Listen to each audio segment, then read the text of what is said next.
Hey, welcome back to the channel, man. Make sure y'all hit that subscribe button. Breaking news, man. Blac Youngsta gave up to the feds for Yo Gotti's restaurant, man. They got him. They looked over the camera footage and everything, and they saw all they needed to see. And really, Blac Youngsta, he's already hiding, and he don't got really no way to get out of this situation. So that's why he's giving up. And the whole reason behind why he was mad in the first place and everything was because he's supposed to be getting kicked off the label. Like, he's supposed to be dropped from CMG. They trying to release him because in order for Jay-Z to buy CMG and sell it, he already owns it. In order for him to sell it for the millions, for the 30 mil, then they got to take Blac Youngsta off because of the disses that he was doing to Dolph. Because the new owners of CMG, they don't want to have those songs on there. They don't want to have anything to do with where they're dissing the people that actually got hit up, like, and everything is different when it's like they still alive and they just beefing and that's the song. But the actual disses made after he passed and everything, man, RIP to Young Dolph. That's why Memphis is Dolph land, and there's a lot more Dolph fans than Yo Gotti fans. And, basically, this whole thing, it's like the downfall of CMG. A lot of people was already knowing that there was issues between Blac Youngsta and Yo Gotti, especially after Shondale got caught. Blac Youngsta's best friend, who was riding in the car with Straight Drop and Big Jook, gave the info to bring all of them down. And so after that happened, Blac Youngsta just couldn't believe that Yo Gotti would let his brother just go tell the feds all the info about him and what happened at the Young Dolph situation. And so now at the Prive, when somebody pulled up at that restaurant, they did the same thing with Makita's, where the windows was all broken and everything like that. And they actually got not just one, but two people on the inside hit. And that's why they knew that Yo Gotti was supposed to be there that night, but he did not show up. And we don't know why. We don't know what he knew, if he knew somebody was going to be there or if he just comes late. Because Yo Gotti's cousins still live in Memphis. And Yo Gotti still got people in Memphis, and he never moved them to his house in LA. And so because of that, they were just sitting ducks. Anybody who had a problem with them in Memphis, Charlotte, or anywhere near, they had a chance to see them every single day. And it's not like this is the first time they've been to Prive. They already know that they go to Prive every Friday night. And so they just pulled up on the Friday night at exactly what time Yo Gotti and his peoples usually have dinner, except the difference is this time Yo Gotti had a change of plans where he went back home last second because he forgot something. And then for him to get a phone call saying that just happened when he's supposed to be there sitting at that same table. And the thing is that because this is Yo Gotti's people, like, they part of the whole ownership, they got it's only one table that they usually use. It's the table number one, to where only the celebrities eat there. Anytime you see a picture of somebody at Prive, they probably ate dinner at that table number one. And that's the same table that the dudes ran up to try to start fighting the people that's inside, Yo Gotti's cousins. But they try to get them to come outside because they knew that if they got them to come outside, that they'll be able to basically, up the stick and try to do something and rob the guy, try to take his chains, because he had on a big CMG chain that Yo Gotti gave him for his birthday. And so one thing y'all got to understand is that they're like, look, we not leaving here without nothing. They know that they might not get a lot of money, but they see that chain. He said, you got to come up off that, because of the fact that, first of all, that's Yo Gotti's chain, really. And so if they're there for Yo Gotti, then they just go ahead and take dude's chain, because Yo Gotti gave that to him anyways. And so at the end of the day, they're going to be able to flex that and say that they took Yo Gotti's chain and melt that down and go give it to the pawn shops and everything like that. And then the thing is that Yo Gotti put a tracker in one of the Cuban links on that chain.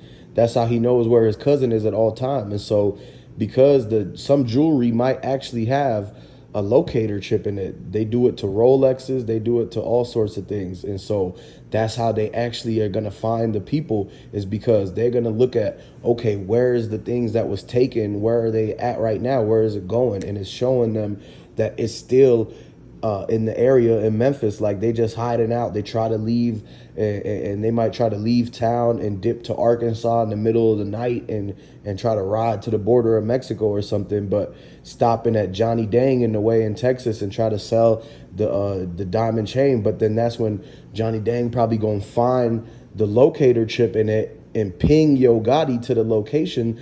And then Yo Gotti and his feds are gonna come and try to scoop up the two dudes that basically lit up the whole Prive restaurant and hit up Yo Gotti's cousins. But at the end of the day, these dudes was already knowing that Yo Gotti's people still stay in Memphis. And so whenever it is, it's like, yeah, I understand that Yo Gotti moved out of his dad's basement and moved to LA once his whole career started taking off. But his dad is still there, and Big Jook still has a bunk bed in the basement. And the fact that they still got their cousins that got the same old place that they live at. Yo Gotti never upgraded them into a mansion or nothing like that. Even though his cousins is the ones who showed him around the city and protected him for a while back when he was beefing with Young Dolph and all sorts of other things before he had a lot of money, before he ever met Jay-Z. Yo Gotti's cousins was the ones who was making sure that everything went smoothly, because Yo Gotti didn't technically understand every single aspect of the whole game, and so he had to have his cousins put him onto some things. But then all that they did for him in return, Yo Gotti basically has it where he never got them out of that situation in Memphis, and so now they still hanging in Memphis and end up getting ran up on by the goons who really are Yo Gotti's ops.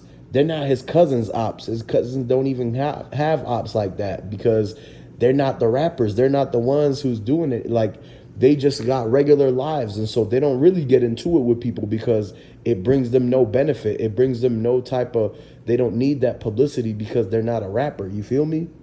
And so with all that, then that means it's like a 99% chance that the people who showed up to Prive was there to target Yo Gotti. And once they knew, okay, that's his cousin, that's good enough, because most of the time, if somebody slides like that and they don't see the person they looking for, but they do see like family members and best friends of that person, they're not going to waste all that time of them driving up there, getting the sticks and, you know, wearing the all black hoodies and taking the gas money and the other homies that they had with them to do the drill.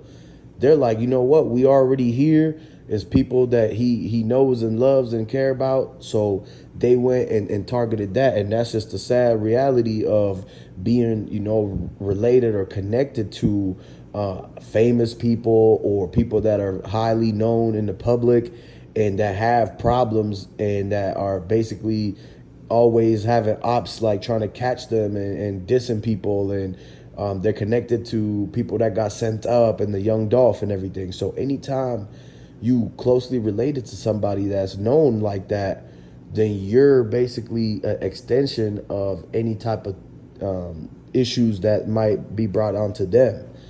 So if somebody was trying to run up on Yo Gotti and they can't find Yo Gotti, they're just going to run up on their cousins and stuff. And that's exactly what happened in this situation. And Yo Gotti should already know that. Everybody should know this, man. And that's the thing about rappers these days, is that it's basically to where, you know, they'll do all this showboating and dissing people online and everything like that, and they completely forgetting the fact of the part of how all that could come back onto their cousins, their brothers, their sisters, and moms and dads and all that stuff. Because when you really look at it, that happens all the time, where so-and-so's cousin gets hit, and this person and that person's uncle, and so, you know, Yo Gotti's brother and cousin. So you see how it's already happening, and it's just that they don't care. So they never just, they were like, you know what, if it's not, if they living in a mansion and they living in LA somewhere else or in Miami or whatever, then as long as they're doing it and it's that themselves, they're good. They don't really care about the next person in their family or something like that. So Yo Gotti really looking at it like, hey, as long as nobody is touching me in my mansion, then that's all good, because hey, they hit somebody else up, I guess that's their problem. So a lot of people, they'll think of it differently, and it's just like, you got to open your eyes and look at the fact that this whole Prive restaurant was a setup in the first place, man. And it's like, who knows how they got inside the place? If they made reservations for the table next to them or what, or if they snuck in through the back side door, because they keep that back door open when they need the dishwashers to take the garbage out. And it's an emergency exit. It's not supposed to be locked in case of a fire in the kitchen or anything like that, to where they drop a pan where the steak is sizzling and it hits something and everything, the place gets lit up. So they got to keep one of them doors propped open and let the ventilation out too. And so the people knew that, and so they knew the mistakes that Prive was making to make it so that people could walk in there unknown and not have reservations and can just go right up to the table and try to take the bread or take their jewelry or take the food in some cases. And so with all that, it's like basically they had weak points in the restaurant, and the dudes that was targeting Yo Gotti knew where the weak points of the restaurant were. So they had a person that always watched what was going on with the side door and what was going on with that back dumpster area where the door is to go and take the garbage out. They knew that that was unlocked. So all they really had to do was wear gloves and the mask to come in and with a garbage bag and make it look like they wanted the workers. Everybody's so busy during the rush of the dinner hour that they don't notice that it's two people in the Prive that don't even work there, but they walking around table to table trying to figure out which one is Yo Gotti's people's. And as soon as they turned the corner from the kitchen into the dining area, they look left and instantly notice Yo Gotti's cousin, because they got the same like shape of forehead and everything like that. And everybody knows, if you know anything about being related to people, is that if you related to somebody, 9 times out of 10, you look alike. You look like the person. And so when they seen Yo Gotti's cousin, it looked just like what they expected Yo Gotti's cousin to look like, which is like Yo Gotti.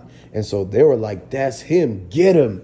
And that's when they ran up, and basically they started yelling and barking at each other. And that's when the whole manager told everybody to get outside. And they were like, you know what? Yeah, come outside. I bet you won't. And they got him to go outside. And basically, scared him and made him come outside, because they were like, oh, if you don't come outside, then you looked at us soft. So he went outside, and that's when everything broke loose and went downhill from there. So make sure y'all subscribe to the channel, like this video, comment.